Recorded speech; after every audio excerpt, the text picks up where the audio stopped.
વર્ષોથી ચર્ચા રહેલો ભુજ-મુન્દ્રા માત્ર નામનો કહેવાતો સ્ટેટ હાઈવે રોડ માથાના દુખાવા સમાન બાયપાસનો લોલીપોપ આપી લોકોને મૂર્ખ બનાવતા અધિકારીઓ માત્ર પોતાના ખિસ્સા ભરવામાં વ્યસ્ત।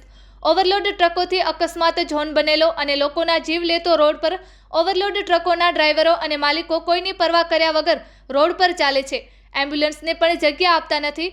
ભાજપની સરકારમાં પોલીસ અને આરટીઓ તંત્ર જાણે પોતાનું રાજ ચલાવી રહ્યા છે એવું લાગી રહ્યું છે। કોઈ કાર ચાલક કે બાઇક ચાલક પાસે લાયસન્સ કે ગાડીની આરસી બુક ના હોય તો પોલીસ દ્વારા 100 સવાલ કરીએ લોકોને હેરાન કરવામાં આવે છે।